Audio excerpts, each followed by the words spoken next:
we're good. Good evening, Eureka Whiskey Club members. Trevor here, as always. When I scheduled this Whiskey Club call, I didn't expect the Dodgers to be doing this well in the World Series, but Whiskey Club always takes priority. So here I am, and happy to be here.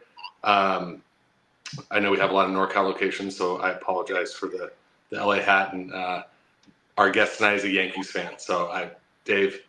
No. I know. That's the audience already. But we were here to talk about whiskey. So really excited about this month's pick. Before we get into everything, again, thank you for joining. Thank you for being a member. Eureka Whiskey Club October, and have a lot of exciting stuff coming up. A little housekeeping. We had some exciting releases that got announced for all members to purchase. We had a Four Roses OESQ barrel pick that got released that a lot of our locations still have a few bottles left of. And then our Bardstown Rye, we had two different barrels that we released. I believe one was like 119 proof and the other was 120 proof. Those are the first barrels to hit the state of California for the rye barrel pick. So if you haven't had an opportunity, those are available to all our active Whiskey Club members at all our restaurants. But we have a familiar face on tonight. Last time we spoke with Dave Schmier, it was, I believe, December of 2023. So we're very happy to welcome Dave back. The last time we spoke to Dave, we were tasting the Representative, which just came off hot of winning Bourbon of the Year last year. And this month, fitting, we are drinking the Presidential Dram, which we'll talk about as well. But Dave, do you want to introduce yourself and tell us a little bit about? Dave is the founder and owner of Proof and Wood. Tell us a little bit about what you do, Dave, and what Proof and Wood is, and yeah. Proof and Wood is a bottler of American whiskey. We're an independent bottler. We source whiskey from some of the best distilleries in the country. Little side note, sourcing is not a crime. We look for the best whiskey we can, and we age, blend, and bottle it, mainly in Kentucky with two of our different partner bottlers. And Proof and Wood has been around almost 10 years. Before started Proof and Wood, I was one of the two co-founders of Redemption Rye. Did that for a couple of years, and moved on to this. And what we try to do is find the best American bourbon and rye, put it in a bottle at a fair price, and really thrilled to be working with you guys again. Should we talk about the Presidential Dram, how that came to be? We'll get there in a second. I kind of want to go back and, if you were a member last year, some of this stuff may be refresher for you. But we have a lot of new members every month. So I'd love, Dave, for you to kind of give us a little bit more of your history, kind of how you came into the whiskey industry, how you started Redemption Rye, and kind of more detail into your history of how you came up within the whiskey world. Wow. So history makes me really feel old, but I guess I am now. I guess I started in the business kind of on, the retail side, bartending, managing restaurants, bars, and nightclubs, and saw kind of everything that went on both sides of the bar. And from there, saw a lot of bar promotions and things of that nature, and said, "Oh, that's interesting. I think I've got a different angle on that." And I started a marketing agency about 25 years ago, and worked with a lot of big brands and with big national promotions, which was fun, but it had its own kind of world to it. And started exploring, creating my own spirits, played around with vodka all the time, started learning more and more about whiskey.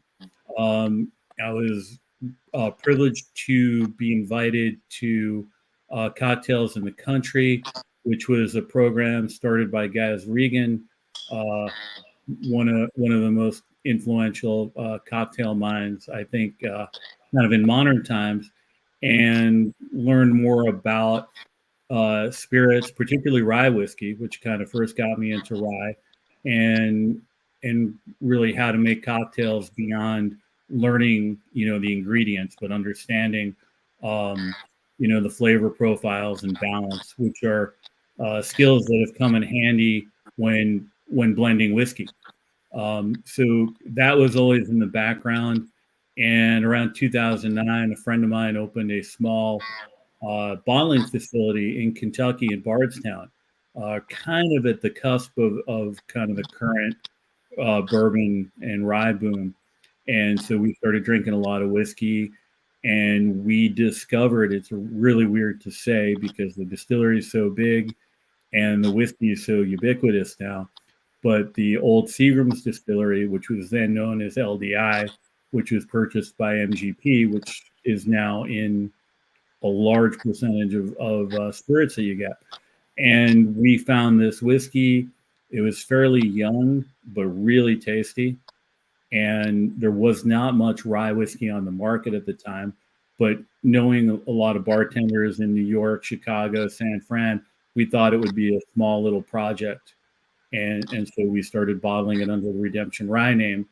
And then things kind of took off. And it was a pretty intense 5-year roller coaster ride as the category and our brand just expanded beyond our wildest dreams.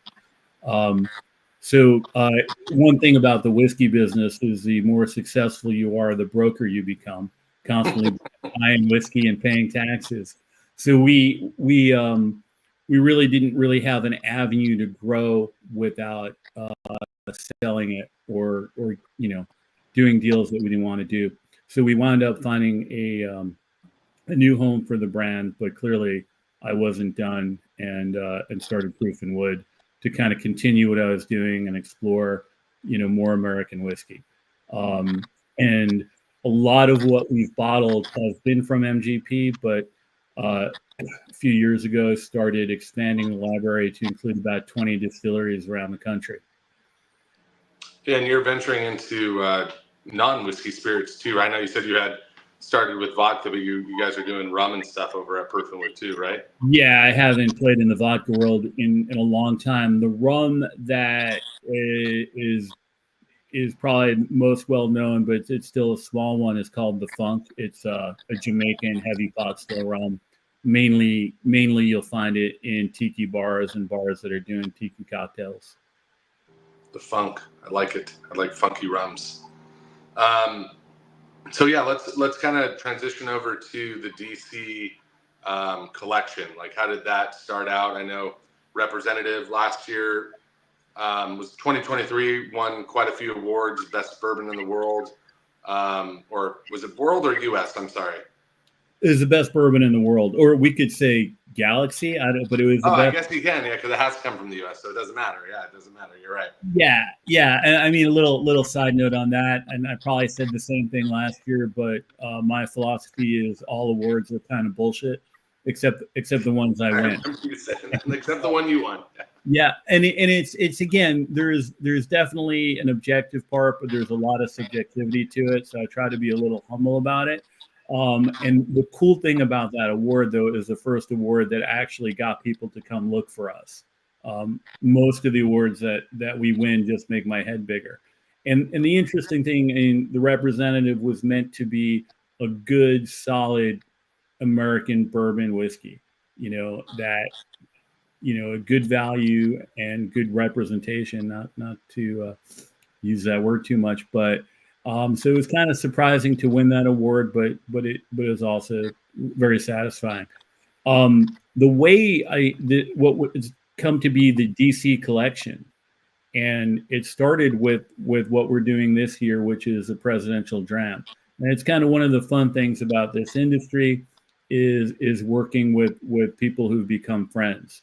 And the presidential dram started, I guess, before the 2016 presidential cycle, like 2014, 2015. My friend Mike, who owns our distributor in DC, Maryland, came to me and he said, "Hey, I've lived in DC all my life. And the one thing I can tell you about the election is the inauguration is always a good party. So to celebrate that, can you find a 4-year-old whiskey and an 8-year-old whiskey, and we'll call them 1-term and 2-term. And we did that. We did, I think, an 8-year-old bourbon and a 4-year-old rye that year as well, and sold it only in DC.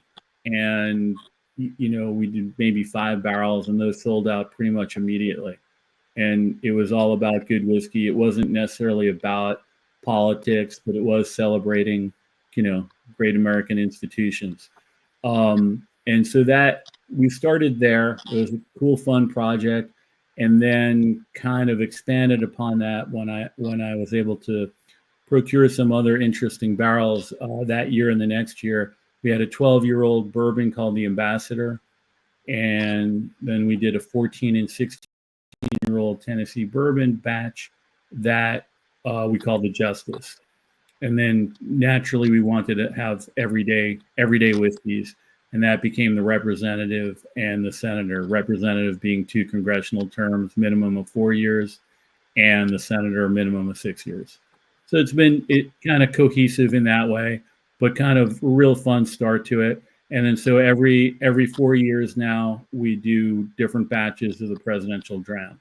So they'll always. You've been doing that since 2016. So this is the 3rd iteration of presidential dram. Yeah.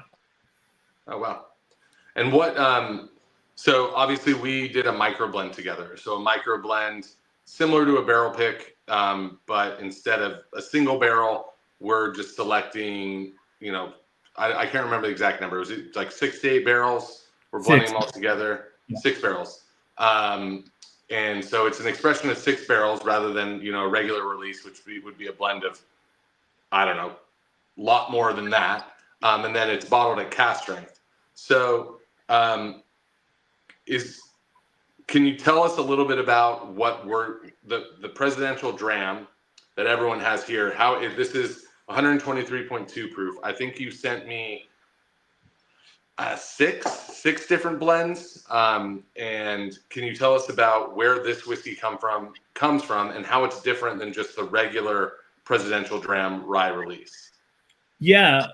So I mentioned before that we've been expanding our library of whiskey, and earlier this year, I was able to find some rye whiskey from a small distillery, a little farm distillery up in Minnesota that was winding down their business. And we bought a bunch of rye and a little bit of bourbon at this auction. So when we assembled the blends, we did a couple of them. Most of them were using the 95% rye that we use normally. It's a great rye. Love it. We even have a little sample for you with it in the roulette. And this rye was 85% rye and 15% barley. Aged in char 3 barrels, very similar to what our standard 95.5 ryes are. One of the things that I noticed about it is it was a little bit lighter, a little bit sweeter. And I think some of the lightness comes from the different environment it ages in. I know that's a factor. I can't be certain that that's the reason. There's always so many variables. But up in Minnesota where it was aging, it's colder. There's less variance in temperature over the year, but you still get enough. You get a good color out of it and all that. Yankees just hit a grand slam, Dave, just so you know. Getting texts on my phone. I think you are as well. My phone just like boom, boom, boom, boom, boom. Sorry for the non-baseball fans out there. We're going to probably be getting updates throughout. So the score is 5-2 is what you're trying to say. Yeah, you guys just hit a grand slam. So we're making a series of it.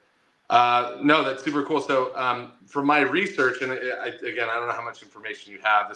The distillery that it was sourced out of was called the Sapthry. Is that Sapthra? Like, I'm not sure. I don't know if you know the pronunciation, but I found that they were like predominantly making maple syrup at one point. Yeah, I could never get the distiller on the phone. Like he was done with distilling and he was moving on to something else. and we got his barrels. So would you? I think you sent me, I think 5 or 6 different blends. Would you say that this was the most unique of all the blends you sent me? Definitely, it was the most unique within that bunch, and I think a little bit more unique in the world of rye. A lot of the rye out there, it's a great rye, and I love it. Obviously, is from MGP and is at 95.5 and is aged, in Indiana or Kentucky. So you're getting very very similar profiles, and this was a little bit more fun, I thought. No, 100%. It stood out to me, probably more than anything. So, I think this is a fun comparison because you're saying everyone should have got the presidential dram, which is 85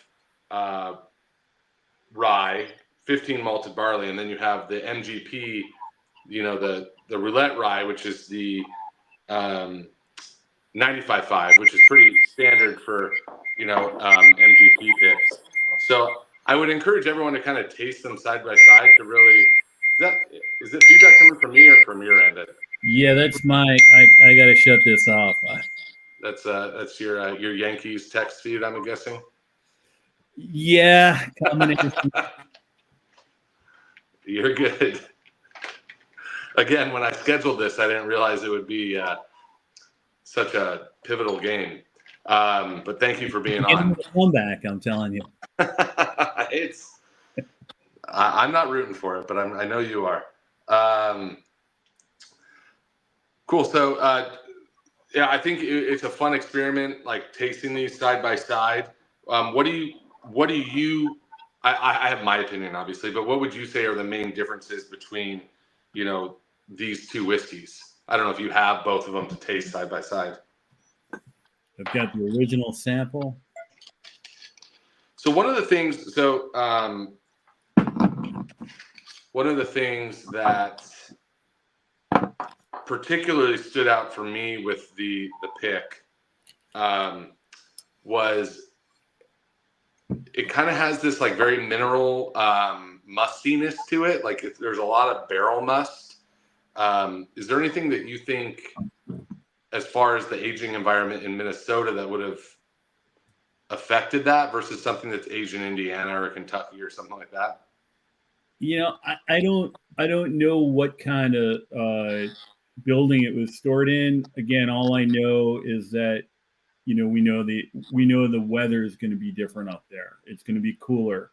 They've got a smaller summer, but I don't know, whether it was in a like a solid brick building or like a wooden rick house. And the difference is there. What I've seen in Kentucky is or Indiana, like up in Indiana, the rick houses there are brick construction, and they tend to be more uniform in terms of temperature, where when you get to like a brick or metal building that you commonly see in Kentucky, that there's definitely more variance between the bottom and top floors.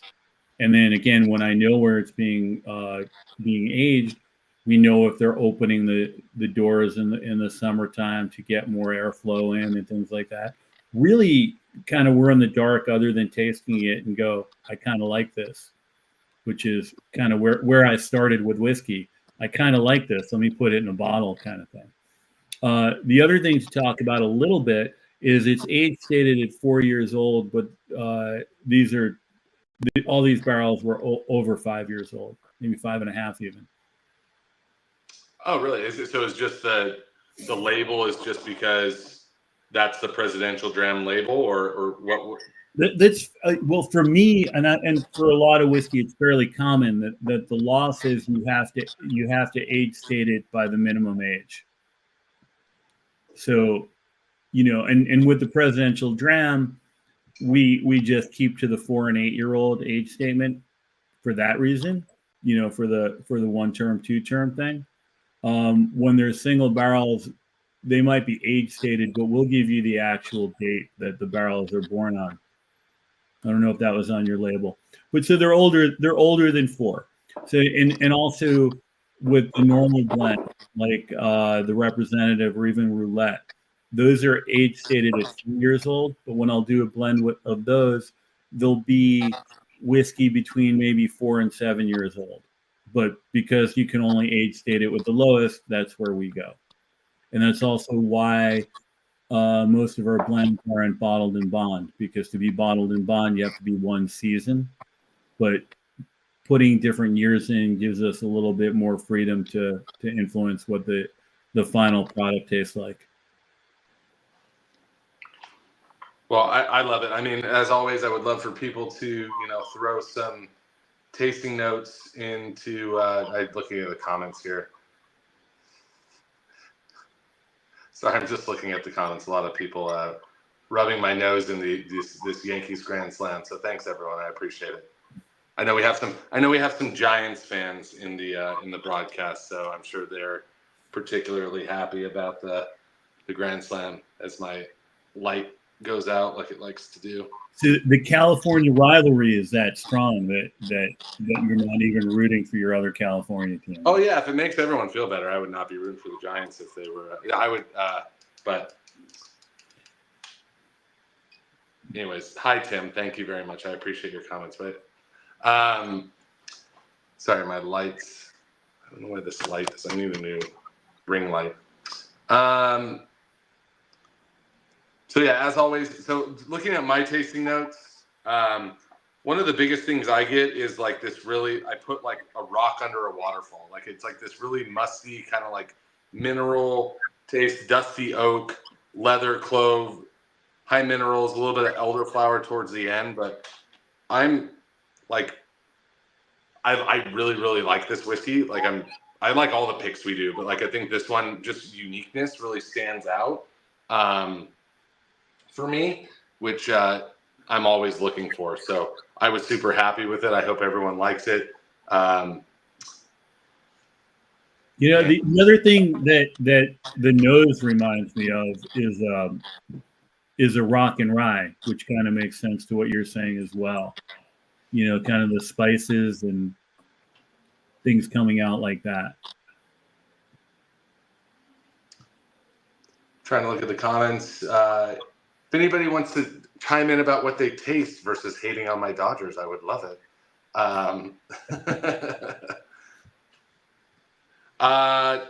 So let's talk about, so last time we spoke, I think we talked about there was a plan for like a brick and mortar distillery of some sort where you guys were planning on, is sourcing the long-term plan, or are you guys actually going to be laying down any barrels and doing any stuff on your own, or is sourcing the long-term plan?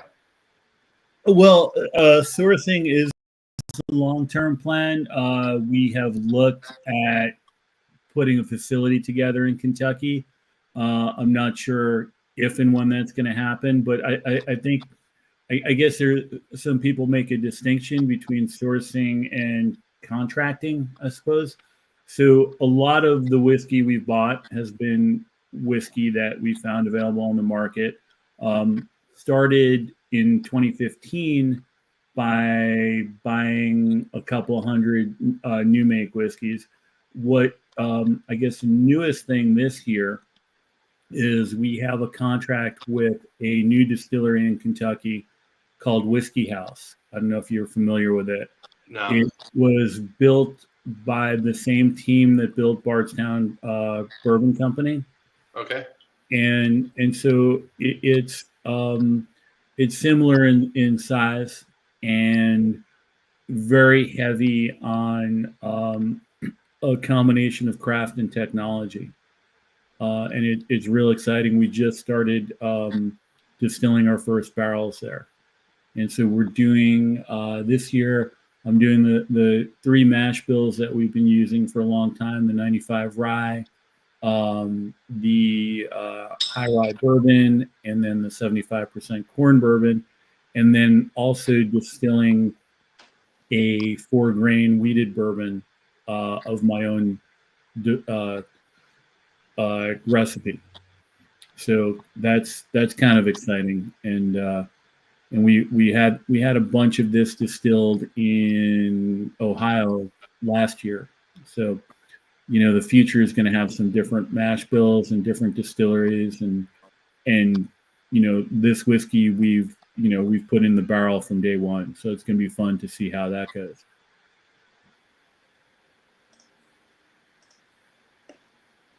Exciting stuff. I do want to. We're not going to make we have a cocktail every month that we list, and I don't know who makes it or what, but I actually really did like this. It's a riff on an El Presidente cocktail, which usually uses rum. So we just subbed the rum out for this, the barrel proof micro blend that we selected from the Presidential Dram. I just think it works really well together. It's kind of like a riff on a Manhattan, but we have Grand Marnier, we have a little bit of grenadine, and then we have some dry vermouth versus sweet vermouth. So I really, really like this cocktail. I had all intention to make it, but I got caught up with baseball. But highly recommend making this. We're calling it the Presidential Manhattan.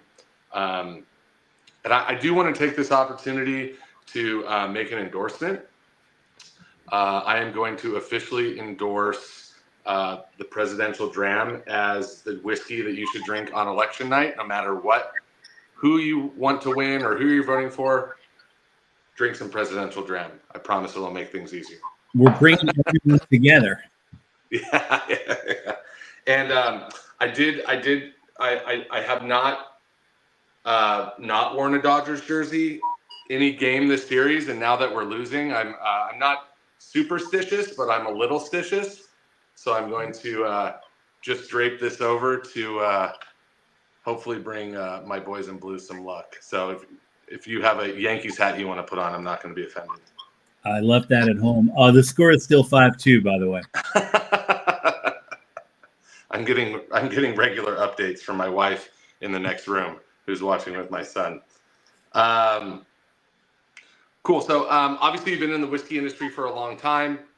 I always like to kind of ask questions about your history. If you had one do-over, you could do one thing over again in your career in the whiskey industry, what would you do? What would I do? It's a good question. I try to live by the adage of never look back. I like to say, we make the best decisions we can with the information we have.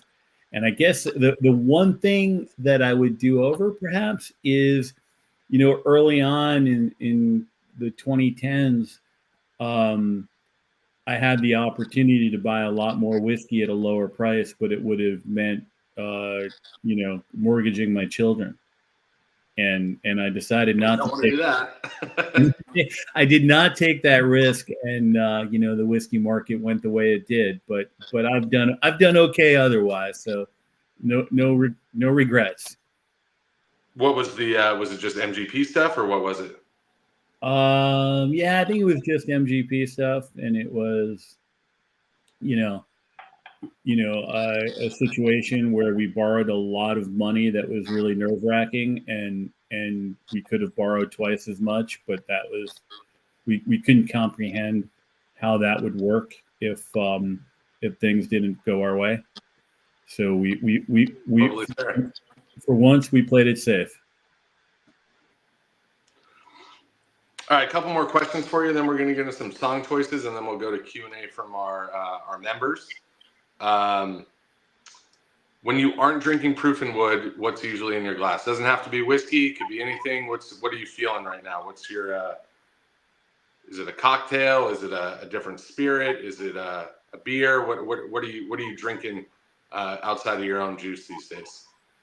I mean, that all depends. Sometimes it's very much a very simple beer to kind of balance out the hard work I have to do during the normal day. But I try to just explore other spirits, one just for curiosity, sometimes for inspiration.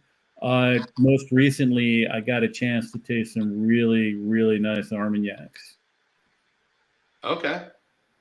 Any specific brand or just... what's it called? Encantada, is that right?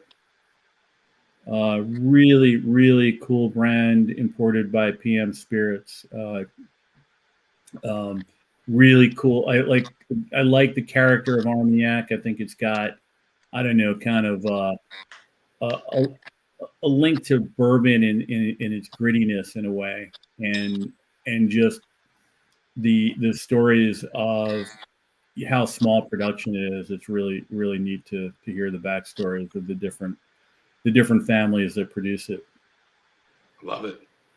I'm gonna shout out a brand that I'm really into right now. It's called Cascanes, which is an amazing tequila brand. If you ever come across them, pretty much every expression they release is great. I'm particularly fond of their Blanco, which they have a still strength Blanco. I'm trying to line this up with my camera. But if you come across this, if you're a big fan of like Fortaleza has obviously been having a moment these past couple years. But if you can't find Fortaleza, try to find some Cascanes, because I'm really digging that brand right now.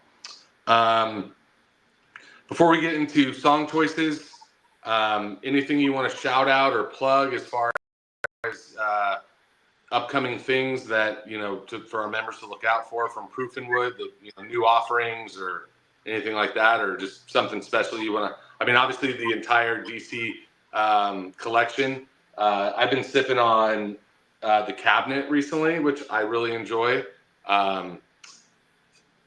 This is 112 proof. It's a blend of American rye and bourbon, so I'm a big fan of that. I got too excited. So prizes. We didn't even talk about the prizes we're giving away tonight. So first prize, if you haven't got your questions in, as my light goes out, I need a new ring light. Try to turn this light on. Sorry, it might be a little bit better. First place is going to get pretty much not the entire set of the DC collection, but a few bottles. You're going to get a bottle of Representative, a Senator, a Presidential Dram, the bourbon, the 8-year bourbon, and then the cabinet, which I just showed. So first place prize tonight is going to get 4 whiskeys. That's huge. So if you haven't asked a question, throw it in the chat. We'll try to get to them. We still got a good amount of time here. And second place is going to get, I actually have it here. Where is it? Oh, it's the 22-year Blame Canada Canadian rye whiskey, which is absolutely delicious. So first place is going to get a few more of the DC collection, and then second place will get that 22-year-old Canadian rye. Let's get into song choices. So every month we ask our guests to put together a choice of songs that they feel represents their current mood, what they're drinking, what the whiskey makes them feel right now. So Dave, you chose 2 songs. Tell us about your songs. I have them here. If you don't remember them, I'm happy to remind you what you chose. Again, the 2 songs kind of indicate how old I am, I suppose, too. Harkening back to the 80s and 90s. The first was song by the Replacements, and I felt I needed to go pick one from the Replacements because of the Minnesota connection. And Here Comes a Regular just always it is just for me a great kind of mood drinking song. Just makes me think of kind of a dive bar I might have been in once or twice. Yeah. And then Little America from REM. Again, looking for something to connect with the whiskey in terms of Americana or something. And old REM, you can sometimes not understand what they were saying. And this great synopsis of the song is, we're not sure if this is a protest song or a song about being lost in America. So I like the kind of choose your own adventure there. All right. Well, I was hoping my picks would be more behooving to the current situation, but I chose "It Was a Good Day" by Ice Cube. Just because that's what he performed at the Dodger game the other night. And then what I was joking about earlier, I chose I Love LA by Randy Newman. Sorry, Dave. I'm in full Dodger mode right now, and No. I Yankees are still winning 5-2. I welcome that, and like I said, I predicted 7 games, so we'll see if we get there. We'll see what happens.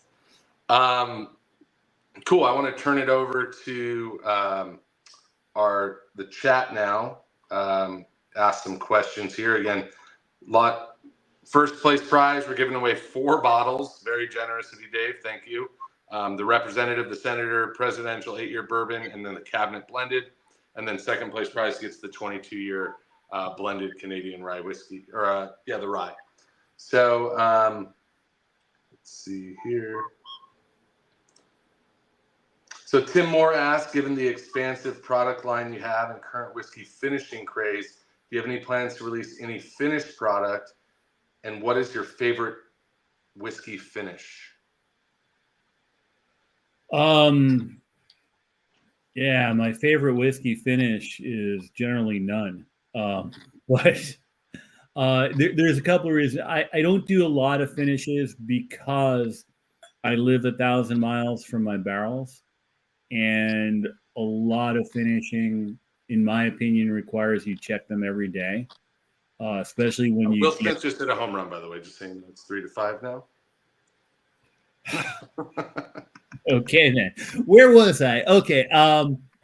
So a lot of times, especially with like a red wine finish or a port finish, that and people enjoy it, but you leave it in the barrel too long, and rather than enhancing the flavor of the whiskey, you're overpowering it, and then you're drinking 110 proof red wine, which I guess some people like, but I try to look for enhancing things.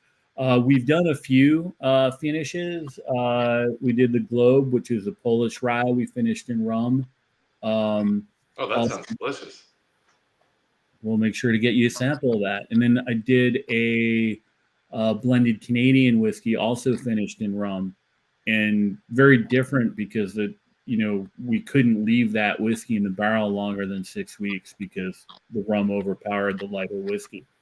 I was going to say, like, depending on what you're finishing in, is there's like a time frame? I'd imagine that you're like, it's like, it's a dangerous game. You're like, should we leave it in a little bit longer? Should we take it out? Like, how do you?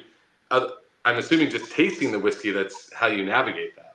Right. Like I said, there's some finishes that I don't want to mess around with if I'm not going to be able to taste it every day or close to it. I also have some current rye whiskey aging in rum, and I also have some rye whiskey aging in some Laird's Applejack barrels. So those are. When you're finishing in rum, do you typically, because the funk, right? I'm assuming you typically gravitate more towards Jamaican, or do you? Yeah, so with the funk, we also, which is probably a story for another day, how that came to be, but the original project was finishing Jamaican rum in Kentucky in ex-rye barrels. So that's where I had all the rum barrels from that project. And is the funk, how high ester is the funk? I know this is a whiskey call, but I like rum. It's a great question. And I'll give you the story real quick. When I started Proof and Wood, I was looking around for different projects, and one of the brokers I normally buy whiskey from offered me some Jamaican column still rum that for whatever reason was aging in Canada. And it was a really light rum, really kind of boring. And I thought, well, what if I bring this down to Kentucky and put it in my old rye barrels? Would we make that much more interesting? And what I learned, I think it was 4 weeks in, the rye had overpowered the rum flavor, the light column still rum. So I called my friends down at Worthy Park, and I bought a whole bunch of rum from them. Some of it, aged between 2 and 3 years, and some of it, they're unaged, heavy pot still rum. Yeah, great rum. And the rum arrived in Kentucky, and the warehouse manager called me up. He's like, "Dave, we got a problem." What's the problem? And he didn't have a lot of background on Jamaican rum, and he said, "I've never smelled anything so awful." And but in fairness, we're talking a 300-gallon tote of 150 proof rum. So he sent me a sample, and I brought the proof down to 100 proof. And at 100 proof, you got all the vibes and kind of the flavor of Jamaican pot still rum, but very approachable. The ester level is definitely a big step below like a Hamden or a rum fire kind of thing. So you get all those flavors, but it's like, oh, this is approachable. So we get people who, it's still a polarizing flavor of Jamaican pot still rum, but it's very palatable for people uninitiated to it, and makes for great cocktails, and also makes for a great cheeky shot and annoy your friends. I like to do both of those things. I like a cheeky shot, and I like to annoy my friends. We're here for you.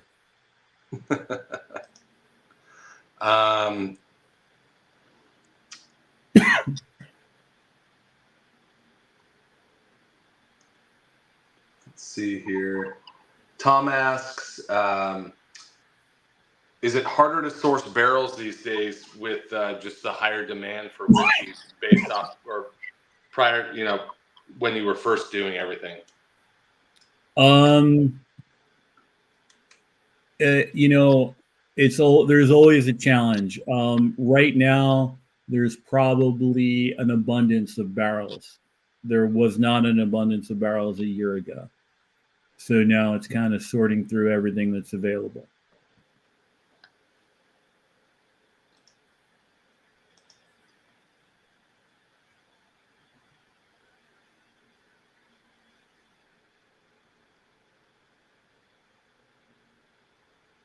Have you, this is kind of a piggyback on that question. Linda Archer asks, recently, have you seen a change in the quality of the product that you're able to source since before? No, the quality is pretty much the same. It's out there if you look for it. And again, I've used a lot of MGP, and I know what to look for there, and the quality, and also, the one thing that I'm a little bit more careful now is different barrel manufacturers have different quality, so we kind of look for that, or we might avoid certain barrels as well.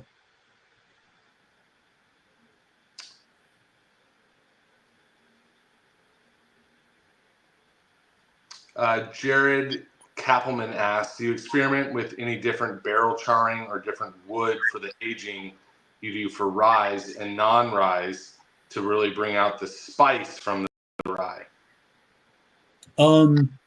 Some of the experimenting in that respect has been unintentional in a way, in that I bought different barrels that were available, especially when the market was tighter. I got what I can get, and we got some really, really cool barrels because of that. Like the one thing that, when I started buying whiskey, it was, tasting the whiskey and going, oh, I like this. Let me buy it. I knew how it was made, but we weren't involved in the process at all. And then, I don't know, 2014 or so, there was a barrel shortage, and the distillery said, well, we can give you rye, but we can't give you barrels. You got to get your own barrels. And again, I knew the process, but I never had been involved in it. And then the cooperage would say, well, do you want kiln aged barrels or air dried wood, and how long do you want it air dried for? And these were all new questions, and there were people who spend their whole career doing nothing but barrel management, and so it's a huge rabbit hole, and the more you learn, the less you know, kind of thing, because there's always something more. Anyway, the short of it is, I didn't realize that these were options, but the way that you dry those barrels is going to affect the flavor in the rye or in the bourbon. And we were able to get some barrels or some whiskey that had been put into barrels that had been air dried for 3 years. And some of those flavors in there were just incredible, just tons of fruits and just kind of floral flavors we didn't get from the other barrels. And we bottled some of those at Cumberland Dice Rye. Nice. I really like this question. Sorry, I shouldn't say that because I don't want to be biased. Scott Morris asks, since the Supreme Court justices serve life terms, any thought of doing an infinity blend and naming it Chief Justice? Do I have to pay Scott a royalty? I don't know. It's an interesting concept. Now I have the thought. How would you even do that? I mean, obviously it wouldn't be an infinity blend if you released it. But I mean, you could do like, I don't know, maybe over the next 10 years or so. I have no idea. Yeah, well, we have one that we haven't released yet called Bouillabaisse, and it's a bunch of different whiskeys that were extra from different bottlings we did, and then we put those all in a barrel together. So, kind of the same concept.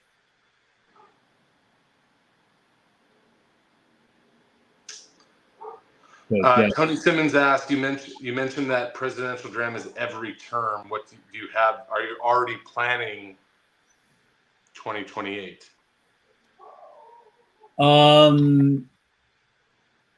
Planning. There's definitely some barrels that I'm looking at to put aside for 2028. Specifically, the 8-year-old, which I've got some 4-year-old barrels that I'm putting aside for that. And the 4-year-old, we've barreled a lot this year, so there'll be a broader choice for that. But we probably have to plan out the 8-year-old now and make sure we have it.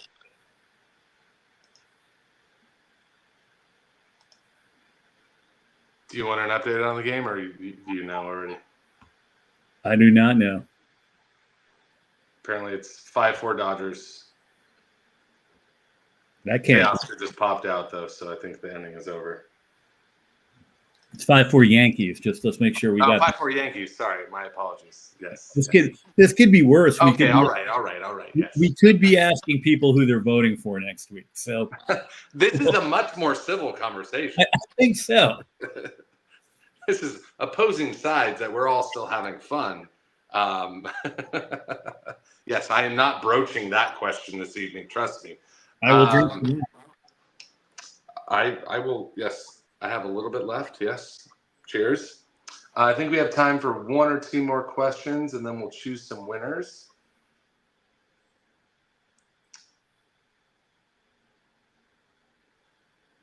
Matthew Archer asked, "What's the most memorable to you of Proof and Wood from opening to today?" Wow. That I'm still here. But what's the most memorable? We're very happy you are, Dave. Thank you. Well, I think, there's I don't know, there's a lot of good memorable moments. I guess the was in 23 at the World Whiskey Awards ceremony in Louisville that I really didn't have an idea that we won anything. I knew we won something, but I didn't know it was a big thing.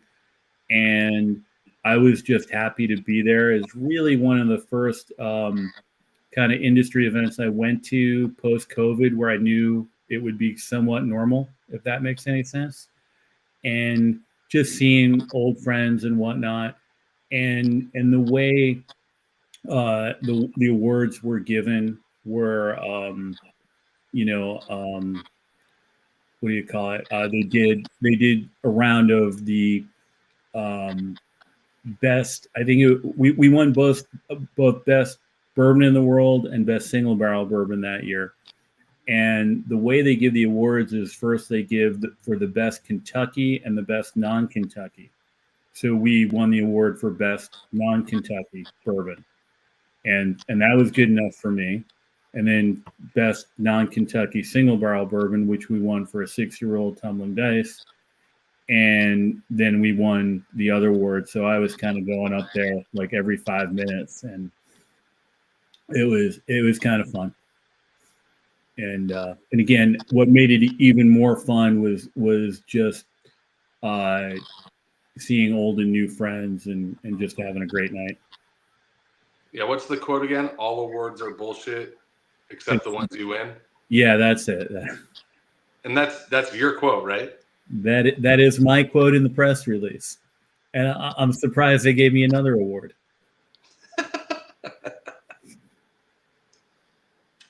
All right, I'm officially ordering a new ring light as of tomorrow because this is like the third call in a row where this has done this stuff. All right, I think that's. I think we should run through the questions and you choose your top 2, and I'll award the winners for the night. So we have the question from Tim Moore about the finishing. We have the question about the sourcing quality barrels with the whiskey boom from Tom.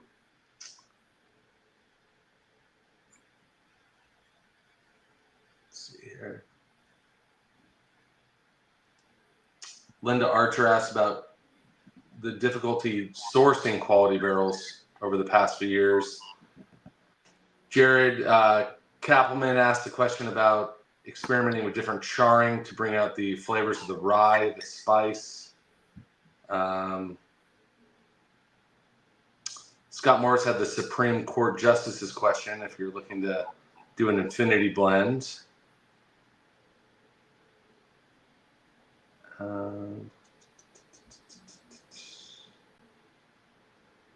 Matthew Archer asked the question about the most memorable moments.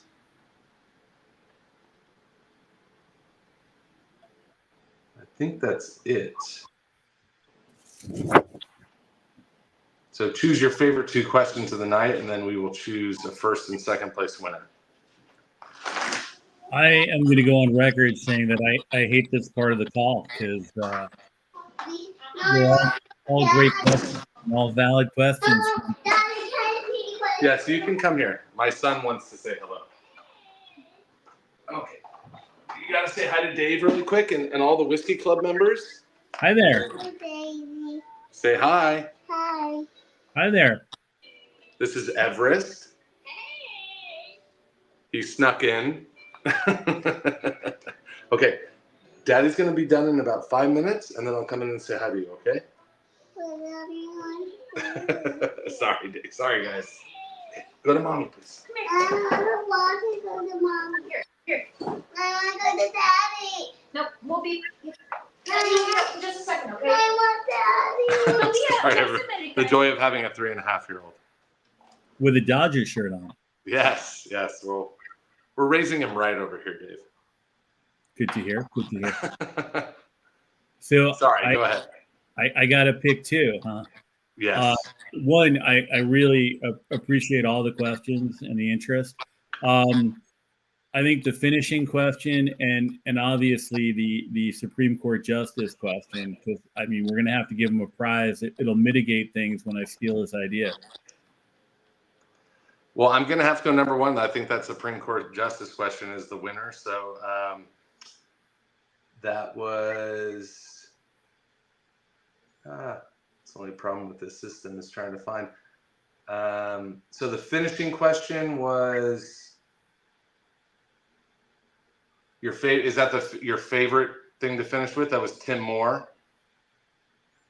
So Tim, you'll get second place prize. That's what you get for making fun of my Dodgers. It's a pretty good prize, I think. I know. But I do think the Supreme Court Justice one was the winner. So that's Scott Morris. So Scott Morris, we're going to be getting you that DC collection, a bunch of those bottles, and then Tim Moore will be getting you the 22-year Canadian rye. Honestly, Dave, like one of my favorite picks of the year. I'm not just saying that. I think it's super unique. We choose a lot of whiskeys throughout the year that have a lot of acclaim and hype behind them. And one of my favorite things about this club is just finding things people don't know about and highlighting them. And I'm a huge fan of this. Tim, I see you're texting me. I don't know what you're saying, but really, really love this. I hope you guys too. Dave, thank you for the time, and I'd wish your Yankees the best of luck, but I'd be lying, so I don't want to do that to you. Can't we just hope for a longer series? Hey, I would. Yeah, I mean, no, but sure. Fair enough. Okay. Well, again, I much appreciate the opportunity, and I'll get working on next year's pick. Yes, let's do it. Roulette Rye, Presidential Dram, great whiskeys. Thank you so much, and thank you everyone for being a member. We'll see you next month. Cheers. Thank y'all.